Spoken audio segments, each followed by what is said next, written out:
Bom dia, meus amores, tudo bem com vocês? Espero que sim. Hoje, de novo, um dia gostoso, um solzinho, né? Maravilha. Bom, meus amores, então, hoje nós temos a nossa última aula de ciências da apostila, né? Nós estamos vendo nesse capítulo aqui, a gente começou a ver, deixa eu voltar ali certinho, ó, prevenindo e cuidando de doenças, né? Ameaças à saúde e o diagnóstico de doenças, ok? Então, nós estamos falando sobre esse tema já no decorrer desse capítulo, diagnosticando doenças, o mundo da tecnologia, exames 3D, né? Ok? Aí teve o exercitando. Na aula do dia 31, a aula passada, defendendo o nosso corpo dos organismos microscópicos. Cuidado com os invasores, né? Então, hoje nós vamos para a página 54, que fala a importância da vacinação. Olha aqui uma carteirinha de vacinação, que interessante. Vocês já viram a carteirinha de vocês? Já tiveram a curiosidade de ler o nome das vacinas, as que tomaram, as que não tomaram, né? Ó, vamos à leitura. Urbano já aprendeu como as vacinas são feitas e a sua importância para a saúde pública. A vacinação atualmente é controlada por meio da carteira de vacinação, que possibilita a visualização das vacinas que já foram tomadas e daquelas que ainda faltam. Veja uma página da cartilha de vacinação do Ministério da Saúde. Olha aqui. Então tem aqui crianças, adolescentes, homens e mulheres, mulheres grávidas e idosos. Então vamos ver aqui, ó, tuberculose, hepatite B, difteria, tétano, coqueluche, meningite, poliomielite, sarampo, rubéola, cachumba, febre amarela, difteria e tétano, sarampo e rubéola, gripe, pneumonia. Então tem aqui, ao nascer, primeiro mês, segundo mês, quarto mês, sexto mês, 12 meses, 18 meses e 15 anos. Aí nós temos aqui, olha, adolescentes, homens e mulheres, até 19 anos, esquema de 3 doses. A cada 10 anos reforça a de febre amarela, tá vendo aqui na reta de febre amarela? A de difteria e tétano reforça a cada 10 anos. Aí sarampo e rubéola, uma dose para mulheres não grávidas entre 12 e 49 anos. Aí nas mulheres grávidas, reforça a cada 10 anos, qual que é? A difteria e tétano. E nos idosos, também difteria e tétano, reforça a cada 10 anos. Gripe, uma dose todos os anos. E pneumonia, uma dose de reforço 5 anos após a primeira dose. Aí o que está escrito pequenininho, a Pro não enxerga. Tá? Então essa é a carteirinha de vacinação. 10. De quais doenças dessas você já ouviu falar ou já estudou? Qual as doenças que tem aqui que nós já estudamos no decorrer da nossa unidade, da apostila, das nossas aulas? As vacinas podem causar reações nas pessoas, tendo em vista que estão sendo injetados micro-organismos patogênicos inativos. Então, tem alguma que dá reação, tem aquela que dá febre, principalmente em nenê, né, tadinho? Às vezes o nenê toma 1, 2 ou 3 até na mesma vez, aí tem febre, chora, né? Ou às vezes assim, a gente toma de gripe e tem pacientes que em seguida eles têm a gripe, né? Então, elas podem ter reações nos pacientes. 11. Você já teve ou conhece alguém que teve reação a uma vacina? Compartilhe a experiência com os colegas e o professor. E aí? Vocês conhecem alguém que já teve? Então, vamos lá. Continuando a leitura na página 55. Página 55 tem uma pesquisa que nós não vamos fazer agora, tá? As pessoas podem apresentar dor, cansaço, febre, irritação na pele, etc., devido à produção de anticorpos no organismo. É importante destacar que essas reações duram pouco tempo e não apresentam riscos. Para algumas pessoas, porém, esses desconfortos foram razão suficiente para que escolhessem não se vacinar, o que representa um grave equívoco. Então, às vezes a pessoa tem alguma dessas reações, né?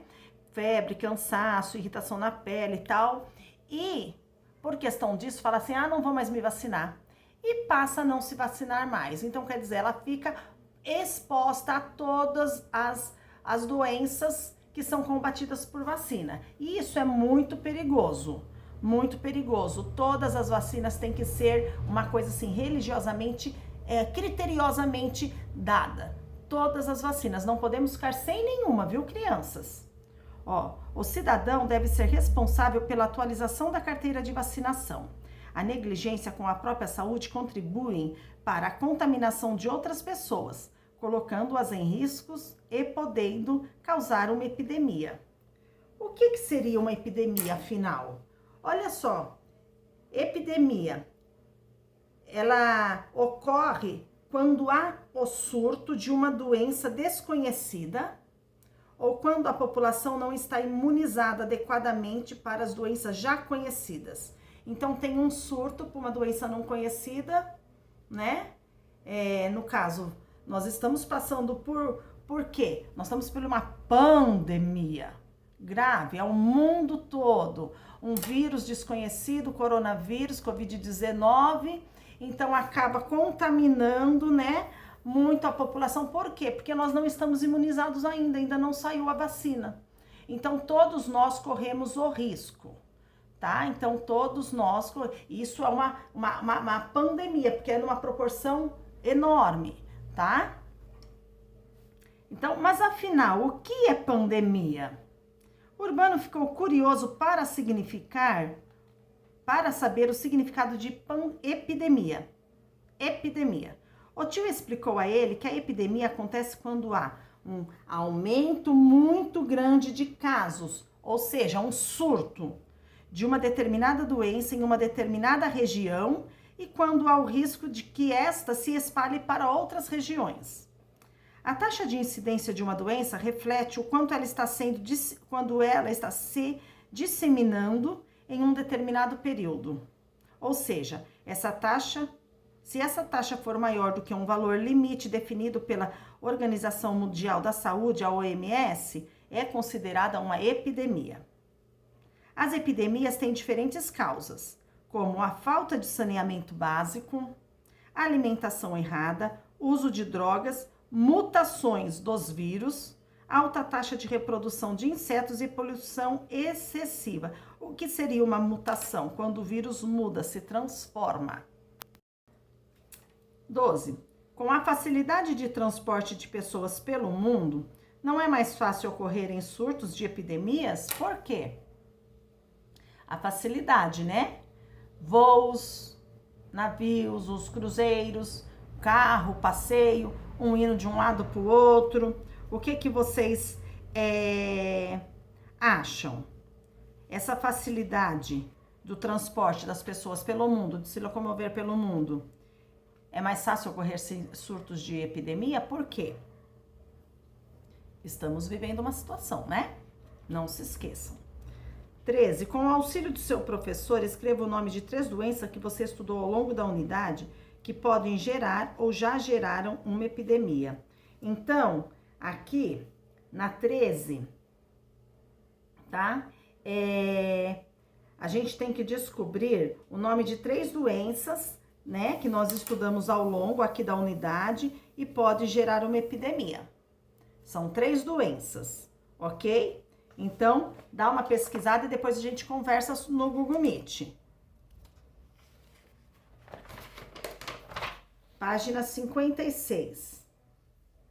Em janeiro de 2020, olha, recentíssimo, né? Uma nova epidemia causada pelo coronavírus espalhou-se pelo mundo. Esses vírus podem causar infecções respiratórias em humanos e animais. As doenças podem ser desde resfriados, infecções leves, a casos mais graves, como pneumonia, os quais podem levar à morte. A suspeita só ocorre quando a pessoa com sintomas esteve em locais onde há circulação do coronavírus ou se esteve com alguma pessoa com diagnóstico confirmado. Veja a seguir um infográfico com as principais informações sobre o coronavírus. Olha aqui, o coronavírus. Coisa terrível, né? Coronavírus 2019, transmissão. Então, ele é transmitido animais para humanos. Os animais podem transmitir, tanto os humanos podem transmitir para humanos. Sintomas: febre, tosse seca, fôlego curto, dor de cabeça e garganta inflamada e coriza. Sintomas da Covid. A prevenção: lavar as mãos frequentemente, desinfectar objetos, usar lenços para tossir ou espirrar, cozinhar os alimentos. Prevenção especial para idosos ou pessoas com doenças crônicas, né? Depois a Pro vai mandar para vocês um vídeo para entender um pouco mais sobre o coronavírus, um vídeo que está sugestivo aqui na apostila. Além das dicas de prevenção dadas acima, quais outras podem ser colocadas em prática para evitar a contaminação durante uma epidemia? Troque ideias com os colegas e o professor. Então, vocês vão trocar ideias, vocês podem conversar com os amigos, conversar em casa e depois a gente discute isso no Google Meet também. Integrando com história. Urbano ficou pensando sobre o que o tio havia explicado com relação à disseminação de vírus ou doenças pelo mundo. Foi quando se lembrou da aula de história sobre as grandes navegações. Você também está estudando esse assunto. Assim como Urbano, aprendeu sobre as navegações e as condições em que os marinheiros viviam nos navios antigos. A higiene nesses lugares não era controlada. Os navegadores passavam muito tempo no mar sem tomar banho, sem se alimentar direito e sem fazer a higiene pessoal, escovação de dentes, higiene íntima, etc. Imagine o cheiro nessas grandes navegações. Monte de homem sem tomar banho, sem escovar os dentes. Misericórdia, né? Uma coisa terrível. Em termos de saúde, o que as condições em que viviam os navegadores nesses navios propiciavam? Dê exemplos. O que acontecia, né? Por essas condições em que eles viviam. O que acabava acontecendo, né? Aí vocês vão tá escrevendo aí, nós já estudamos. Uma das doenças populares na época era o escorbuto, que não é relacionado apenas à falta de higiene, mas também à má alimentação, que resulta na falta de vitamina C no organismo. O número de casos de algumas doenças, como o sarampo, cresceu muito nessa época. 2. Na época das grandes navegações, as vacinas ainda não existiam. Quando os navios chegavam ao continente cheio de tripulantes doentes, o que era provável que acontecesse? Então, o navio, né, ele chegava, né, no determinado continente com muitos, né, doentes, tripulantes doentes. Esses tripulantes saíam e ia para esse determinado continente. O que acontecia? O que era provável que acontecesse? O que é provável que acontecia nessa época? O tripulante chegar numa região determinada já doente, né? Pense um pouquinho e responda. 3. Relembre a rota dos navegadores e cite alguns locais pelo qual os marinheiros passaram. Todos eles estavam sujeitos à contaminação de doença? E aí, vamos escrever alguns locais, né, as rotas, né, que eles passavam, né? E eles todos estavam sujeitos às doenças? Sim ou não? Respondam com as próprias palavras. Página 58. 4. Há pouco tempo, o sarampo foi considerado uma doença erradicada. O que significa? Ou seja, eliminada. Atualmente, reapareceu no Brasil e na Europa. Relembre o que você estudou ao longo desse capítulo e aponte possíveis causas para o sarampo ter voltado. Por que será que o sarampo pode ter voltado? Dá uma folheada para ver qual é uma das possíveis causas dele ter voltado. Urbano não imaginou que falar sobre doenças e a importância de evitá-las e tratá-las fosse render tanto assunto. E você? Bom, crianças? Então, aqui, ó, da página 54 a 58, o exercício 4. Agora, nós vamos fazer o exercitando, tá? Nós vamos terminar ciências. Essa matéria aqui nós só vamos corrigir na segunda-feira, tem bastante tempo para fazer. Exercitando. 1. Observe o cartaz de uma campanha contra dengue e chikungunya a seguir. Dengue e chikungunya. Você já fez a sua parte? Né? Aí tem aqui. Com que objetivo foi criada essa campanha? Por que fizeram uma campanha? Qual o objetivo de criar uma campanha da dengue e chikungunya? Né? B. O texto? O perigo aumentou e a responsabilidade de todos também. Quer dizer, o que esse texto quer dizer? O perigo aumentou e a responsabilidade de todos também. O que quer dizer? E você? Já fez a sua parte? Olha lá, dengue e chikungunya. O perigo aumentou e a responsabilidade de todos também. O que esse texto quer dizer? E C. Entre as ações de combate ao mosquito, quais a sua família pratica em casa? Pinte-as no caderno no cartaz da campanha. Então, nesse cartaz aqui, da página 58, vocês vão pintar as ações que a família já pratica em casa. 2. O que é um sintoma de uma doença? O que é um sintoma? Escreva com as palavras de vocês. O que é um sintoma de doença? 3. Assinale com um X as ações que ajudam a prevenir doenças contagiosas. Tomar vacina, fazer higiene corporal como tomar banho, ficar em ambientes lotados e fechados. Assinale com um X as ações que ajudam a prevenir. 4. Assinale a alternativa correta sobre o sistema imunitário. São os 4 afirmativas, só uma está correta. Vamos lá. Os leucócitos são injetados para melhorar a imunidade do corpo. Sua função é impedir a contaminação do corpo humano como doenças virais. Os glóbulos brancos destroem micro-organismos patogênicos. E os anticorpos são os mesmos para todos os tipos de micro-organismo. Qual dessas 4 afirmativas está correta? 5. Explique brevemente como ocorrem as formas de transmissão de doenças por A. Transmissão direta. B. Transmissão indireta. Já estudamos sobre isso, folha apostila. Página 60, exercício 6. Escreva um pequeno texto sobre a importância das vacinas. Utilize as palavras destacadas a seguir. Então, vocês vão utilizar essas palavras: carteira de vacinação, surto, contaminação, epidemia, responsabilidade e riscos. E vai criar um pequeno texto, ó, tem 4 linhas só.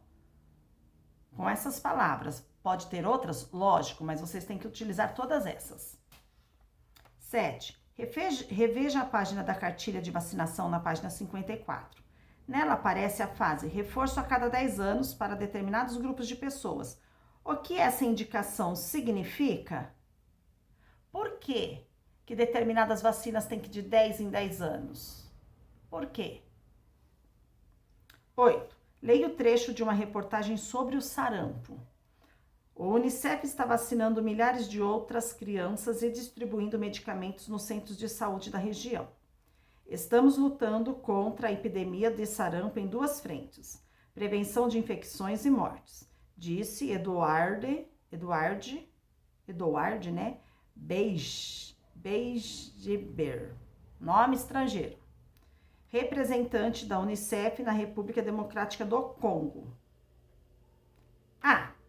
Segundo o texto, o que está sendo feito para a prevenção de novas infecções e sarampo? O que está fazendo? Segundo o texto, o que está sendo feito? B. Por que o sarampo pode ser considerado uma epidemia, segundo o que você estudou nesse capítulo? Por que ele pode ser considerado uma epidemia? Quando que é considerado uma doença, é considerada epidemia? Vamos lá? 7. Nos últimos 20 anos, tivemos várias doenças consideradas epidemias. Observe no gráfico abaixo quais são essas doenças e o número de mortes decorrente delas, em seu estágio mais grave. Olha o gráfico.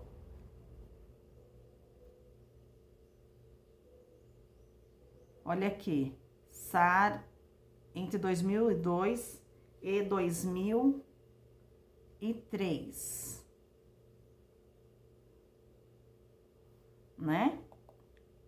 Agora, H5N1 entre 2005 e 2006. Olha, a primeira aqui são 774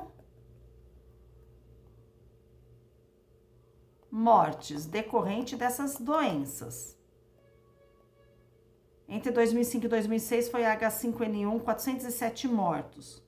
HN1, olha só, olha o salto que deu. Entre 2009 e 2010, 18.138 pessoas morreram. Ebola, entre 2003, 2007, 2012, 2014, 2015, 11.323 pessoas. Aí, MERS, 2015, 720 pessoas. Coronavírus, isso, até fevereiro de 2020, eram 427 mortes. Coronavírus, tá?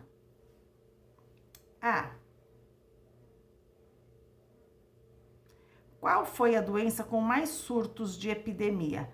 Qual foi a doença com mais surtos de epidemia?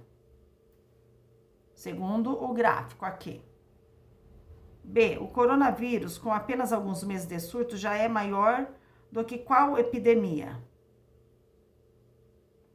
C, todas essas doenças estão relacionadas a qual sistema do corpo humano? Assinale-o. Sistema respiratório ou imunitário? D, sabendo que todas essas doenças são virais, qual seria a forma mais eficiente de imunizar a população? E pesquise e anote abaixo o número mais recente de mortos pelo coronavírus. Anote também a data que pesquisou. Pesquisar, tá? Prontinho, crianças? Então, chegamos ao fim, tá? Nós estudamos todo esse conteúdo. Eu quero que vocês façam no Google Meet, é só pra gente tirar dúvida e corrigir. Não deixe para fazer na aula do Google Meet que não dá tempo. Nós estamos correndo com o tempo, tá? Correndo contra o tempo. Ok, meus amores? Boa aula. Amo vocês. Lembrando, deixa eu ver aqui se geografia a gente tem que corrigir mais. Olha, nós temos ainda a aula, deixa eu ver, do dia 23 de julho, para corrigir de geografia. Então, hoje, no Google Meet, nós vamos ter geografia, tá? A partir da página 40, ok? Às 2 horas. Beijos!